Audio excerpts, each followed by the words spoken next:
Now, The Hunt Palmer Show. Boy, does it smell good. You're listening to The Hunt Palmer Show, brought to you by Rouse's Supermarkets on 104.5 ESPN, Baton Rouge. That's good. Live from the Mercedes-Benz of Baton Rouge studio, this is Hunt Palmer. Working towards the weekend. Thursday edition of the Hunt Palmer Show. Can start to feel it around here. It's going to be an awesome weather weekend here in South Louisiana, whether you're going to do some hunting, watching some football, tailgating, playing some golf, whatever the case may be. Spend some time outside this weekend. It's going to be a delight. Hopefully it's a delight for LSU on Saturday night in Tiger Stadium. They're overdue for a little delight. It's been a minute. They haven't won a game since they beat Arkansas, which seems like just decades ago. And part of the reason that LSU is not winning games is because they're not scoring enough points. That sounds very obvious, and it is very obvious. The question is, why are they not scoring a lot of points? And the answer to that is not because the offense can't move the ball. LSU does move the ball. We talked ad nauseum about the numbers that they put up against Florida. I mean, this is ridiculous. LSU had 10 drives in that game. 6 of those 10 drives went 10 or more plays. 6 of them. More than half your drives went 10 plays. And do you know how many times you got into the red zone in that game? 1. You got into the red zone. And then you got an offensive pass interference on a touchdown pass to C.J. Daniels. And you had to kick a field goal from 45 yards. So it's a crazy thing to try to analyze that LSU in that game could move the ball so efficiently, because to have 10 plays, you got to get some first downs. You got to have some penalties on the other team. You've got to move the ball, but you never get into the red zone. That's wild. You go back a game prior against Alabama, and you had 3 red zone trips. Wasn't like you were great on offense in that game, quite the contrary, but you had 3 red zone trips and you got 10 points. You had Caden Durham bust one down there inside the 5-yard line, 1st and goal, can't push it in. Can't run the ball. Can't get anybody open. Field goal. Then you have 2 more red zone trips. And one time, you get a touchdown. But that was in garbage time. You also have a situation where in the second quarter, you have a 2nd and 10 from the 21-yard line. You're right on the doorstep of the red zone. And you call a creative play in the run game. And it works, and you run 11 yards down to the 10, and Will Campbell's got a holding call that backs it up, and you got 2nd and 20, and you kick a field goal. And then you're down 21-6, and you get down in the red zone, and you got a chance to score a touchdown and cut it to 1 score, and Nussmeier throws a pick. So you've got lack of execution down there inside the 5 after the Durham run. You got turnovers, you got penalties. You got inability to finish drives. All these things happening for LSU. And then you consider at Texas A&M, you can't say the offense was inept that night. They had 429 yards of total offense, and with 3 botched field goals, you scored 23 points. I mean, that's not an awful offensive effort to go for 429 yards, score 23 points, and leave 3 field goals out there. What if you just make 2 of the 3 field goals? You make 2 out of 3 field goals there. You scored 29 points on the road at A&M and 429 yards of offense. That's not a terrible day at the office. Over the course of those 3 games, LSU has had 34 drives. 34.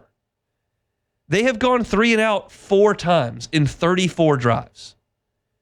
Like, that's not bad. That's actually impressive. 3 out of 34 is 9%. So this sense that LSU is beyond broken offensively is not true. I've seen broken offenses. I've seen them in that stadium. I've seen teams that could not move the ball, that could not complete a pass. This team has problems, and it would probably be easier if it was one issue. But sometimes they can't run the ball, and sometimes they turn the ball over. And now in the Florida game, they're giving up sacks. And sometimes you miss field goals. And sometimes you get a penalty. This sounds so cliche. And as a sports writer who is sitting in these press conferences, I cringe every time there's a cliche. And trust me, it's a lot. But it's the little things. Will Campbell, you can't hold on the Juwan Johnson run. Can't do it. Kyron, I know this play is designed for a rub route, but you can't just plow over the defensive back and get an offensive pass interference that's easy for everyone in the entire stadium to call. Nuss, you got to take care of it in the red zone. Got to take care of it. Joe Sloan, got to come up with something to get the ball in the end zone once you get down inside the 5, 1st and goal on the first drive of the game when you're down 7-0 against Bama. If it was just they can't run the ball, well, you could work off of that. You could spread the field, get a little creative, jet sweeps, trust your passing game. Just don't beat your head against a wall. If it was just that you got 2 offensive linemen on the right side of the line that hold, well, go left. But there's not one issue with this offense. It's myriad things that continue to crop up time and time again. I mean, against Florida, LSU had 382 total yards, 160 on the ground by the backs, and 262 passing. You take out the massive sack adjustment on 7 of those, you're over 400 yards. But you only scored 1 touchdown. I'm disappointed by LSU's offense the last 3 games. Disappointed for sure. Do I think it's some symptom of a broken program? I don't. They move the ball better than that. They've shown they can score points in crunch time against Ole Miss. They've shown they could go on the road to South Carolina in a hostile environment, down 17-0, and go score almost 40 points against a good defense. They showed in the first half against A&M they could move the ball. They just missed 2 field goals. It's an inconsistent unit. It's a unit that has to adjust the next 2 weeks to what teams are doing to them. And it's disappointing they haven't adjusted to this point. They're not broken. The program's not toast. The entirety of LSU's offensive punch did not walk out on that NFL draft stage with Malik Neighbors and Jaden Daniels and Brian Thomas and then head to South Bend with Mike Denbrock. That's just not the case. They've been not good enough. They're not awful. And you can suggest that's sunshine pumping, that's failure to look at reality, and I would just flatly disagree. I feel like I have talked about LSU in pretty open terms over the last 3 weeks. I've been wrong about the predictions for the games. But LSU just needs to play better than they have. And I go back to this. I talked about it yesterday. I'll probably bring it up again on tomorrow's show. There's no pressure on them anymore. It's just gone. It doesn't exist. They can suggest they've got to finish this thing the right way, and that 8-4 is much better than 6-6, like Will Campbell said on Tuesday. And they can trot out all that they want, and they can believe that if they want. But the fact of the matter is that 10 years from now, 20 years from now, nobody's going to know if you went 7-5 or 8-4. It's all the same. You didn't choke if you lost to Vanderbilt. They've just got to play better. Keep doing some of this stuff. Keep possessing the ball. Keep converting third downs. Keep trying to run it. Get Caden Durham going. Get into the red zone. When you do, somebody's got to make a play. Somebody's got to do something. They know that. And they're going to play hard tomorrow, Saturday, try to make that happen. I cannot promise that it will. Vanderbilt's tough and scrappy and has a good coach, and they're coming off a bye. And they're going to try to do the same thing everybody else has done. Squeeze up there, make LSU throw it short, tackle them on the ground. Maybe you give up a few first downs, but as long as you don't get them in the red zone, as long as you don't give up touchdowns, you're fine. They'll know. They'll have a plan. It's LSU's job to counteract that and get something done. We'll see. Garrett Nussmeier, Joe Sloan and company can do it coming up Saturday night in Death Valley. When we come back, Chris Blair, voice of the Tigers, talking some football as well as some hoops. It's the Hunt Palmer Show. The Hunt Palmer Show. Evolve Physical Therapy and Sports, evolvept.com. No, football season for the youngsters is winding down. If you had a high school player or a youth player that suffered an injury and is trying to rehab it, if you're not really happy with the progress, Evolve Physical Therapy and Sports is happy to help you. I tell you all the time that Evolve Physical Therapy and Sports sees professional athletes all the time, but you don't have to be a professional athlete to go there. Far from it. 9-year-old gymnast, 14-year-old football player, 19-year-old that hurts his arm playing baseball, all those welcome at Evolve Physical Therapy and Sports. Anybody that's an active person that's dealing with pain or trying to rehab from a surgery, anybody can go to Evolve Physical Therapy and Sports. Their job is to get you back to being your active self. They're on Starring near Highland Road behind Sammy's Grill. You can't miss them. Robbie Bolton's been at this for 2 decades. You can be next.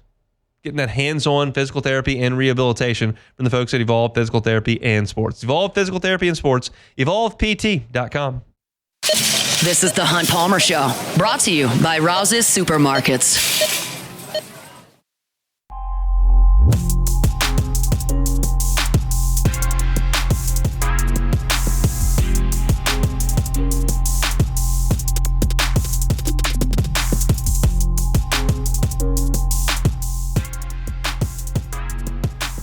Love Luke Johnson talking Saints here in 15 minutes. Who Dat's on a bye week. They'll get ready for the Rams coming up next week. This week for LSU, it's the Vanderbilt Commodores inside Tiger Stadium, and a big weekend for the basketball Tigers as well. Chris Blair is the voice of the Tigers, joins us on Thursdays, does so now on the Jim's Firearms Hotline. Chris, how are you?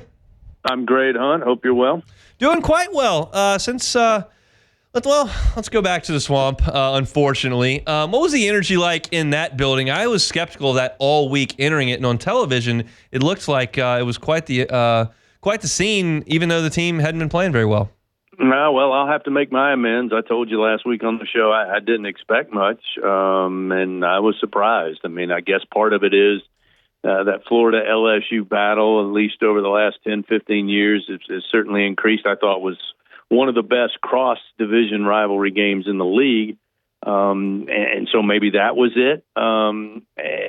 It was pretty close to what you expect to be a loud, raucous atmosphere. And frankly, as I told you last week, I hadn't really experienced that at Ben Hill Griffin Stadium since the 2018 game. And some of that could be the fact that LSU won 5 straight, but based on what their team had done up to that point last week, I didn't expect much, but, as the game got deeper and then the third quarter and fourth quarter, by the time Tom Petty got around to singing, the place was pretty rocking. I know you, Jacob, myself, do the exact same thing right when it goes final. You start crunching the box score, looking for players of the game and kind of talking points for post-game. And I kept scrolling through, what am I looking at here? I mean, what was your reaction to seeing how slanted things seem to be to LSU, and they still find a way to lose by 11. That was a box score that I don't know that I've seen much like. Yeah, I've called games for a few years now, and I have been told, especially early on in my career, when I picked a particular stat or this stat or a couple of stats, coaches, and they were correct at the time, would say, that really doesn't tell the story of the game. I've never seen one like the stat sheet that was finished last Saturday. I mean, basically everything LSU won except the scoreboard. Time of possession, total number of plays, first downs, third down efficiency. I mean, there were a lot of stats that if you didn't see the score, you just could not believe LSU lost that game. But, at the end of the day, I know Jacob and I touched on it. You guys touched on it after the game. If you score 3 touchdowns in 10 quarters of play, that's how you win games. You got to find the end zone. And, had to settle for field goals, able to move the ball for the most part up and down the field outside the 20s.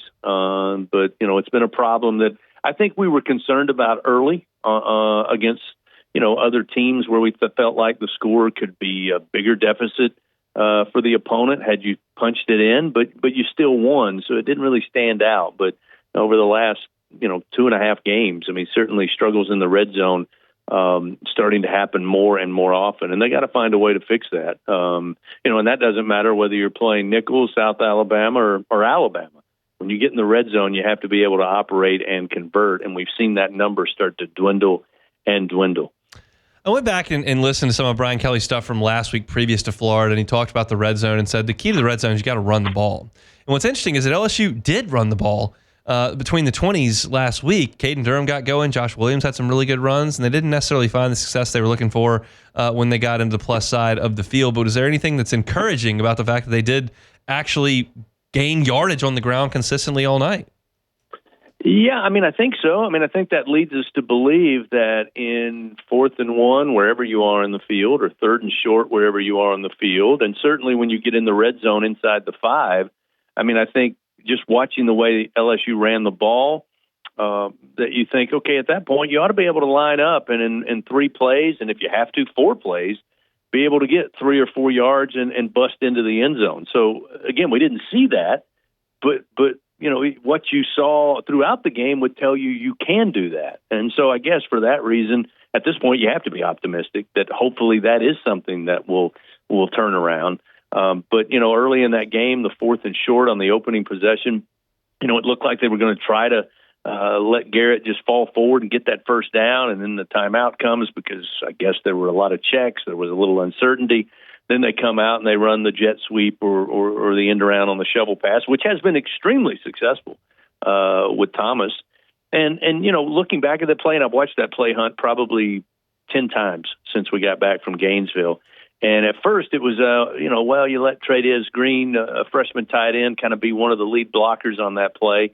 But when you go back and look at it, I think Trey'Dez did a pretty good job. I think Xavier, as good as he's been all year, I think he outran where the seam was. He went beyond the block. I think if he cuts back, not only does he get the first down, I think he get a lot more with his speed. And I think it goes back to what Coach Kelly has said really all season long, which is it's not necessarily the running back's fault. It's not necessarily always the offensive line fault, and not always the outside blocker's fault. But it seems to be when they need a play like that, one of those systems breaks down. And, again, that's why until we see it consistently, again, optimistically, yeah, I think we saw some good things from the running game. Does that translate into being able to do what you need to do starting this week and the rest of the season? Until it happens, it hasn't happened yet. I'm curious to watch this LSU defense chase Diego Pavia around. We've seen some smaller improvising quarterbacks over the years. Johnny Manziel, Bo Nix kind of come to mind there, and Pavia's been pretty sensational all year. What have you seen in his game? Yeah, he's an alpha competitor, that's for sure, on and off the field, and you can't dispute the numbers. He's got 20 touchdowns, 15 through the air, 5 rushing, close to 1,900 yards passing, almost 700 yards rushing. He's a prototypical dual threat quarterback, and the numbers bear it out. I thought Florida, I imagine it'll be interesting to see what Vanderbilt does, especially wanting to run the ball the way they like to do it because they like to keep the clock moving and they like to keep the ball away from you. Florida, I thought, did a pretty good job of kind of neutralizing Whit Weeks against the run. I think they knew that he's a guy that can disrupt things at the mesh point. He's a guy who can headhunt and get good angles. And he just really wasn't involved in a lot of plays. And when you go back and watch the film, you'll see that they had guys who were dedicated to taking him out of the play. And it was either the way they motioned guys or where they led with the blockers. And, again, I think that's a big part of LSU's success defensively. Now, listening to some of the defensive guys this week in the media session, they all really still feel very confident in their ability to stop the run. And, I think I heard Paris Shan talk about we got to stop the run first. They're very dangerous in the run game. And they also are very good at getting the ball out quickly. So the key, you can kind of read between the lines there, is, they're going to need some help on the back end of this defense and make Pavia have to take a little time, keep him in the pocket, even if he extends the pocket, make that play go on. It's almost as if LSU's defense can benefit if the play is extended and it's going to be a pass. So I think that's the challenge they will have because he gets rid of the ball quickly. It's not easy to get to him. But LSU seems confident that they're going to be able to do that. Last time we talked to you, you were up there in the Little Apple, Manhattan, Kansas. It was a pretty nice day at the office for Coach McMahon and the Tigers there. What did you see in that one specifically? Well, I just think they played an all-around great game. It's one of the better games I've seen for 40 minutes, top to bottom, when it comes to offense. Sharing the basketball, the 19 assists by the Tigers, just dominating on the glass in a big way, keeping Kansas State to one shot, and then just on the ball defense, because in their own building, the Wildcats did not shoot the ball very well. So, I mean, it was, to me, just the ultimate game. And, you'd love to get that every time out. And there are a few teams in the country that come to mind that, for the most part, do that. But it's one of those things, again, where you have seen what they can do. Now it's a matter of going out and replicating that. And they'll be challenged this weekend because that's a really good tournament field. There were 8 teams in this Greenbrier tip-off. I believe the Mountain Group or the River Group, there's 4 in each. But they played last weekend, which included LSU's last opponent in Charleston Southern. But this weekend, I mean, you've got Pittsburgh coming up tomorrow, which is a talented team out of the ACC. And then coming up on Sunday, you take on either Central Florida, who's got a solid win over Texas A&M, or a ranked team in Wisconsin. So this is, it's back-to-back weeks early in the season where Coach McMahon and the Tigers, who wanted to improve their record in non-conference, especially in the month of November compared to last year, not backing down. They're taking on good competition, which, again, knowing what they're going to face come January when SEC play starts, I think that's the best route. I don't see a lot of benefit in playing teams that you're going to overmatch night in and night out. I just don't think that prepares you for as talented as the SEC is. So it'll be interesting to watch the guys in Greenbrier, West Virginia tomorrow and again on Sunday. It's interesting because last year they did enough in SEC play to make the NCAA tournament, but because the way they played in November and December, they didn't give themselves a good enough opportunity. They beat Mississippi State in terms of conference standing. State got in without even going to Dayton, and LSU was left in the NIT. So you got to keep plugging along in November and December. They're important, and LSU gets a good test. What's the plan for the network, if you don't mind me asking, for Friday and Sunday? Yeah, we'll have the coverage. A good friend of mine, J.D. Byers, been a play-by-play announcer for a lot of years. He flew with the team yesterday to Louisville, West Virginia, their home of the Greenbrier Resort. And he and John Brady will have the call tomorrow, airtime at 1, tip-off 1:30 Central. And then they'll enjoy Saturday at the Greenbrier, take a tour of the former government bunkers there, and then get ready for Sunday, depending on who they play. I think either 2 o'clock or maybe 4:30, something like that. So we'll have all the coverage. Everything will be covered for men's basketball and football, and then, of course, the women in the Bahamas on Monday in a pretty good matchup as well against Washington. Awesome. Is this Coach Brady's first time kind of getting out, enjoying himself in a tropical, in an awesome locale? Is that his first time doing that? Well, if the trip and the text I got from him late last night and tomorrow in the indication, not a lot to do there in Lewisburg, West Virginia. Okay. And I believe he let me know that everything closes down at the resort at 10 p.m., which is a big no-no for typically he and I on the road. That's no good for Coach Brady. He'll figure something out. I have full confidence in him. And Coach's show tonight from TJ Ribs with Brian Kelly. Chris Blair's there for all of it. We appreciate a little bit of time. We'll see you on Saturday. See you Saturday, hon. Thanks. Chris Blair, he's the voice of the Tigers tonight, 7 o'clock, TJ Ribs, Brian Kelly show. If you're looking to get out of the house, enjoy some nice weather, and go get some great food, TJ Ribs, good spot for you there, as Coach Kelly will be with Chris Blair at the Coach's show. All right, let's take a time out. When we come back, we'll talk some Saints. Luke Johnson. The Hunt Palmer Show. Highland Insurance Group, HighlandIG.com is the website. Jonathan Carbo and his team, fantastic to work with. I tell you about property and casualty every day, and I'll do that here in a second, but also group and employee benefits. You know how important those benefits are to the folks that work for you. And if you don't have great benefits, you may not be able to attract talent or keep it so that your business can keep chugging along. If you don't know exactly what the best operation is for getting your group employee benefits taken care of, call the Highland Insurance Group. They are happy to help you with all of it. It can be very confusing. I worked in insurance for a long time. My wife's in healthcare. Sometimes we have issues going over our benefits. If that's the case with you, let Jonathan Carver and his team come out and help you every step of the way. And certainly they can help you with your property and casualty, cyber insurance, crime insurance, EPL insurance, D&O, umbrellas, all that. If you're a business owner and don't necessarily have a great handle on what all of that does for you and your business, let the Highland Insurance Group handle it for you. It's not a magic bullet. If you're going to call them and say, hey, I'd love you to cut 12% off my current rate, that's not really the call to make. They'll do that if they can, but that's not realistic in this marketplace. They want to make sure that you are covered, and they can help you that. The Highland Insurance Group, HighlandIG.com. It's the Highland Insurance Group, HighlandIG.com. You're listening to The Hunt Palmer Show, brought to you by Rouse's Supermarkets.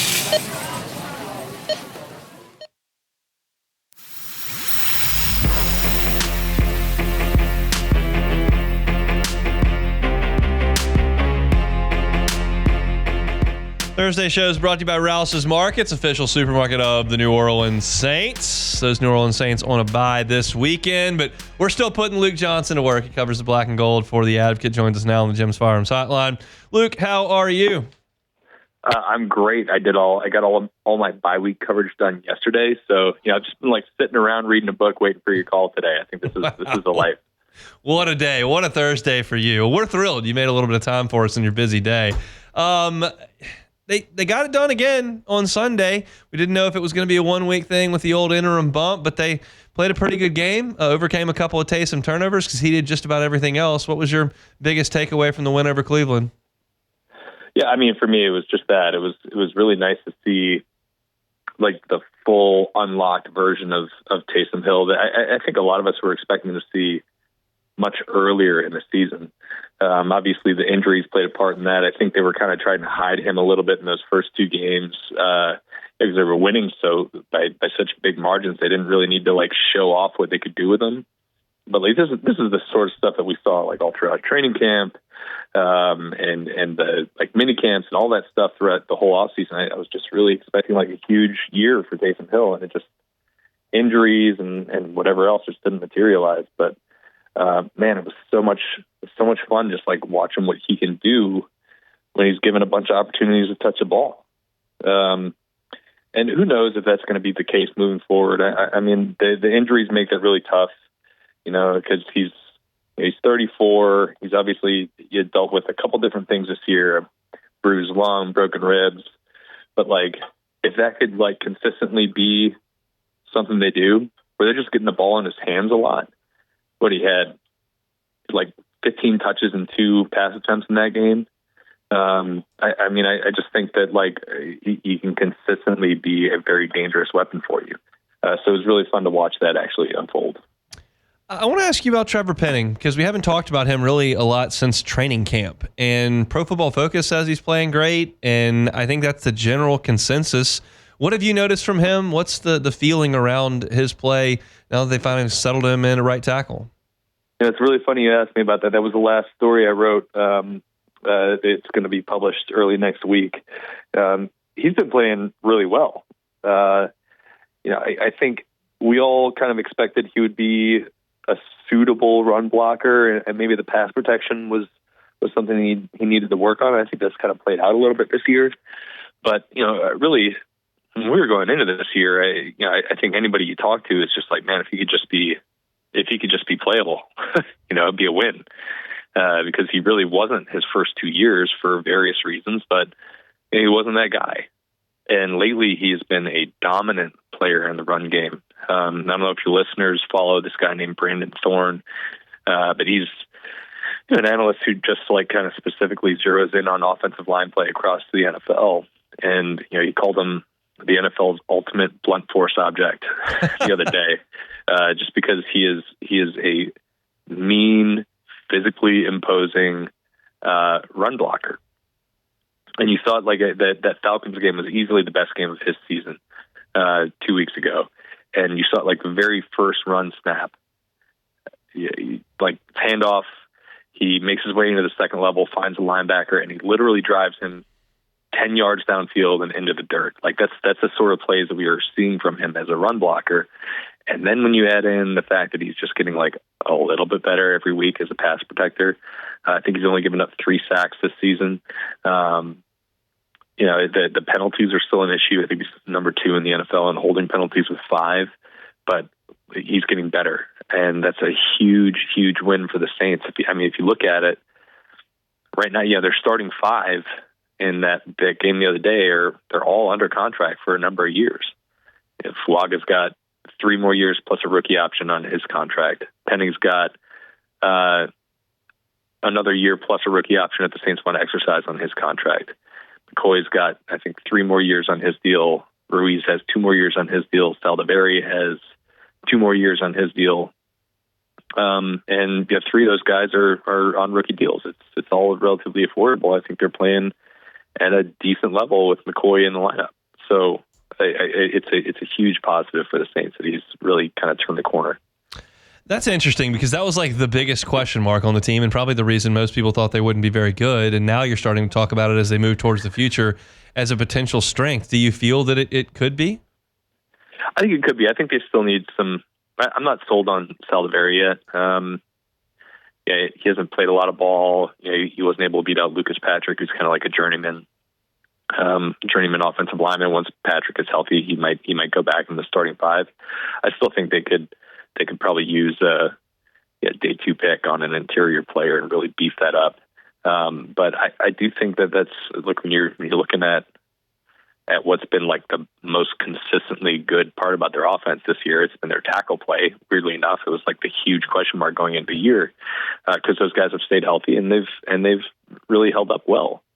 I mean, look in games when Derek Carr has been in the lineup, I don't think he's been sacked more than twice in any game, and that is like not something we saw coming. So yeah, I definitely think there's good building blocks there, and guys who are either on affordable veteran deals or rare deals, which is absolutely what this team needs. Do you feel the same way about the corners that they've now got with Lattimore gone, and then you feel like Adebo's time may be up? Do you feel the same way that they've got what they need at the outside corners? I don't know, man. That one's trickier. Like there are days when I feel like Alontae Taylor is ready to just be a star in the NFL, and there are days when he gets picked on mercilessly. He's just been a little bit too inconsistent for me, and I think he's better as an outside corner than he is as a slot corner. But most of his best plays this year have come from the slot. He's been used on blitzes, and his instincts can really shine there. Kool-Aid McKinstry, I think it's still way too early to tell what he is. I do think that they do a nice job as an organization of finding guys who fit what they want to do at corner. But I probably feel less good about it now than I did 6 or 7 weeks ago. And it's not even really counting the Lattimore thing. I didn't really include Lattimore as part of the team's future just because they kind of telegraphed that they were willing to deal him. The Adebo thing is interesting. I think he's been a pretty good player, minus the one glaring flaw, right? The penalties. Yep. Like that's a big problem. But really, I thought for him he was going to price himself out of New Orleans. But after the penalties, after he broke his leg, I mean, it wouldn't surprise me if he comes back and on like a shorter term kind of prove it type deal and try to reset his free agency market because he's still a really young player. We'll see. I don't know. He's one that's intriguing to me though, because I think when he's been really good, he's been really, really good. Do you think Darren Rizzi and Clint Kubiak and Joe Woods can coach their way into keeping those jobs? Yes, with some qualifiers. Rizzi, look, if the Saints decide to blow it up, which I think is definitely a realistic possibility, and get out of some of these contracts and reset the salary cap, it's going to be hard to get like the higher end coaches to the roster, or to the organization, because they're going to have a tough sell on that. And I think one of the qualities that Rizzi's shown in 2 weeks, and now granted he's got 6 more weeks to go. This could all go very poorly from here on. But he understands how to get the pulse of a roster and how to get young guys to maybe play above the level they were playing at before. And he's got guys having his back. And I think he's clearly a smart football coach. So if they decide they want to blow it up and they're not going to get this, they're not going to get Ben Johnson, they're not going to get Joe Brady and whoever else the hot candidates are, and they're already kind of going down to like the second or third tier candidates, then I don't see the harm in having a guy who's like a culture builder there to kind of steer the ship and see what he can do with it. It's probably going to be a difficult couple of years if they decide to go that route, and that they just kind of just trying to get back to the middle in the salary cap. I don't think Rizzi's a bad option for that. And then you look at the fact that Kubiak was a new hire this offseason. He came here on a 3-year contract. All of the assistants that he handpicked are here on 2-year contracts. those guys I think have done a pretty decent job coaching the team this year, considering the circumstances with all the injuries. It's obviously up to the new coach, whoever that is. But if it's Rizzi, I'd have a hard time seeing them moving on from those guys. The defensive side, I think, is I have a harder time seeing that. I think that all those guys' deals are up after this year, and just the matter of fact is that they've really underperformed this year. Yeah. Even the last couple of games where the outcomes have been better. The defense closed down the game against Atlanta and only gave up 14 points against Cleveland, but they're still giving up way too many explosive plays and a lot of yards. I'd have a harder time seeing the defensive staff back next year. Any chance we can get you to Tiger Stadium on Saturday? You're off this weekend. So I'm not coming this Saturday. I don't want to see those gold jerseys in person. Thank you for that.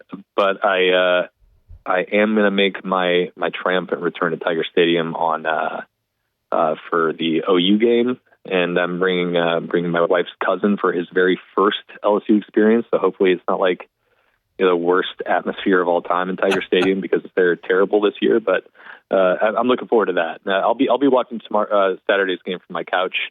And maybe just listening to it. I don't want to see those jerseys. Hide your eyes, but hopefully I'll see you next week. Thanks, man.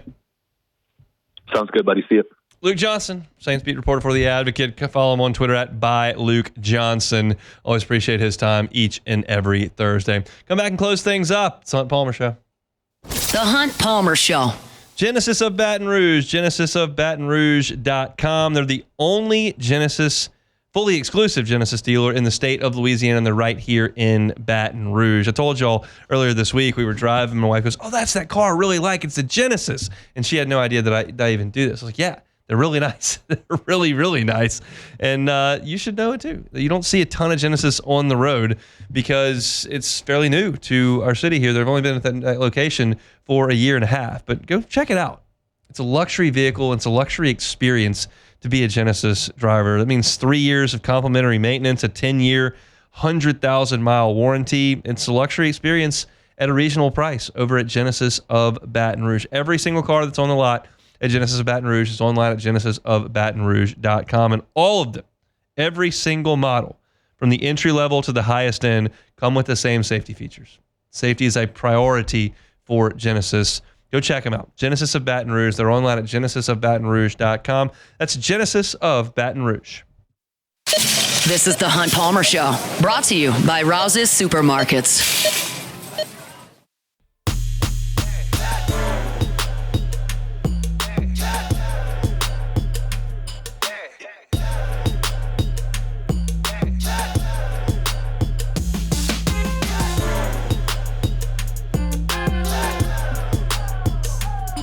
Always a reminder to check out Rouse's if you're doing your Thanksgiving meal shopping this weekend. Kind of get everything prepped. I know a lot of cooking goes on before Thursday and just kind of heat a lot of things up on Thursday for your Thanksgiving lunch or dinner. Rouse is always a fantastic option to get everything that you need. You got the whole family coming in, need your wine and spirits to get through the holidays. They got you covered at Rouse's. Our location is Burbank and Lee, but if you're in South Louisiana, all the way to Gulf Shores, Alabama, there's a Rouse's near you. And you can do your grocery shopping virtually. Just download the Rouse's app, do your shopping right there, have your personal shopper go in and pick it all up, and you just drive right up to the front, right by the entrance. They'll walk it right out to you. You're on your way. Could not be any easier. Rouse's, this feels like home. All right, Beck, let's play Take It or Leave It. All right, first one here. Hubie Brown will retire at the end of this NBA season. It's hard to believe that he has still been calling games for the last, even honestly, 10 years, but he is 91. Yeah.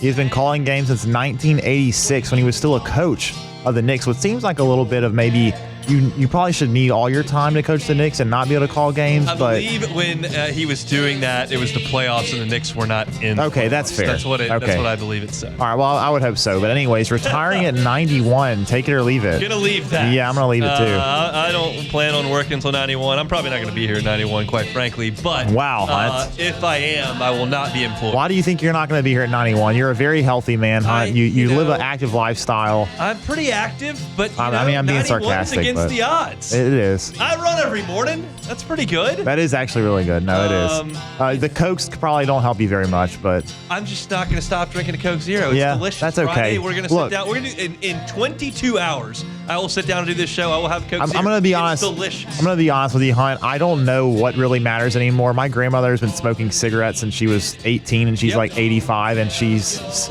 not healthy, but she's still living. So I don't really know She's what. still working? No, she's not still working anymore. And also on Hubie Brown, not really a fan of him calling games, especially in the last 10 years at least.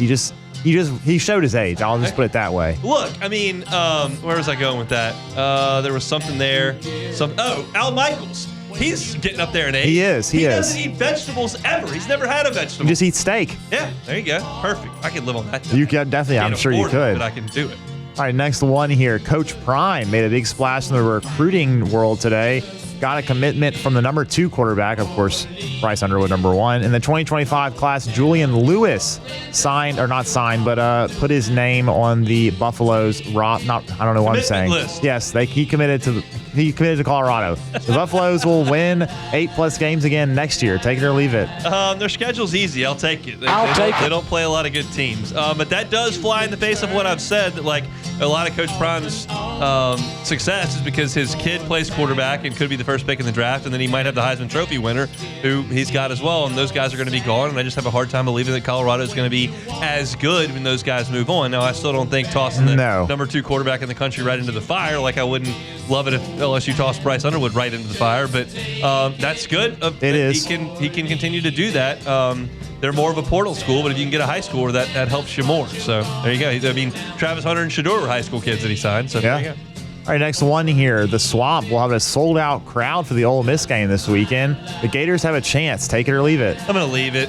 Florida gives up a ton of explosive plays. They didn't last weekend, but they have all year. They're not good. They weren't good in September. They weren't good in October. They weren't good last week. They beat a team that's kind of fallen apart, and I think that they'll get handled pretty easily on Saturday by Ole Miss. That's probably a hint at my pick. Well, I guess so. I didn't mean to do that, but we got you there. I don't know what it's like 10. I think it's 10 or 11. Let me see. I reserve the right to change my mind. Full disclosure, I'll just put this out there because it's all out there on the internet anyway.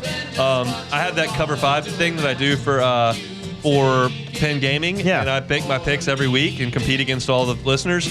Those picks I usually log in on Tuesday, and then I do picks on Friday, and they're never the same. So I reserve the right to just kind of change wishy-washy whatever I'm feeling at the current moment. And that just is what it is. Ole Miss are an 11-point choice in Ben Hill Griffin on Saturday. Just for those. Probably going to take Ole Miss. I think I'm a bit torn on that one actually. I think I'll give Florida a chance. But last one here.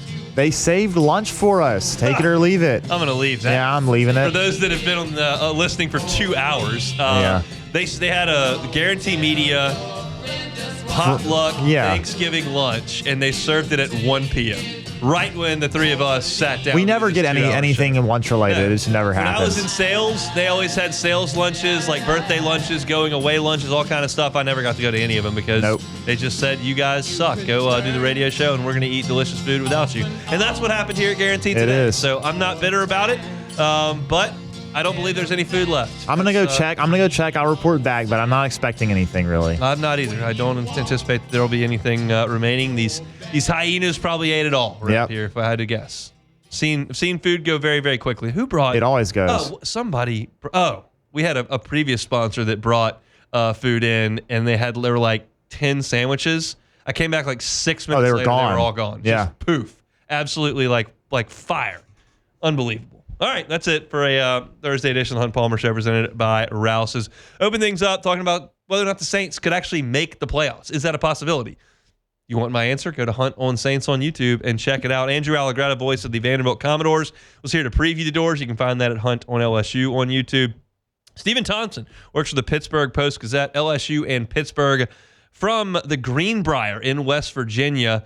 That is tomorrow at 1:30. He previewed that Pittsburgh Panthers team. I'll write a preview up right when I get to my desk for LouisianaSports.net, so check that out this evening. A 2025 NFL mock draft. Will Campbell. You can check that out on demand. LSU's struggles in the red zone have been real. I broke it down by the numbers. Chris Blair on the Tigers and Luke Johnson on the Saints. If you missed today, wherever you find your podcast, you can find us. Search Hunt Palmer Show. Like, subscribe, rate, review. We always appreciate your feedback and helping us get our content in front of as many people as possible. We've done all we can do here on this Thursday. We're going to hand it off to Matt Moscona, who's going to drive you home on After Further Review. Have a great and safe Thursday. We're back tomorrow for a Football Friday edition of the Hunt Palmer Show right here on 104.5 ESPN Baton Rouge. The Hunt Palmer Show.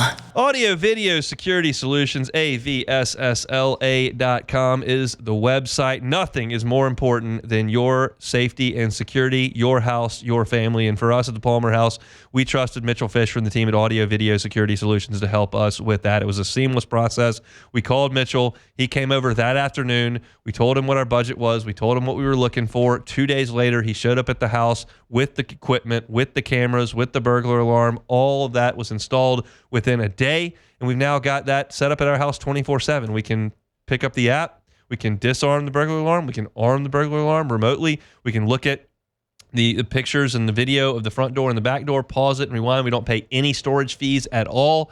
It's been fantastic. If there's any issue, the customer service is great as well. Give Mitchell Fisher a call at 225-439-7920 or check him out online. It's Audio Video Security Solutions, avssla.com.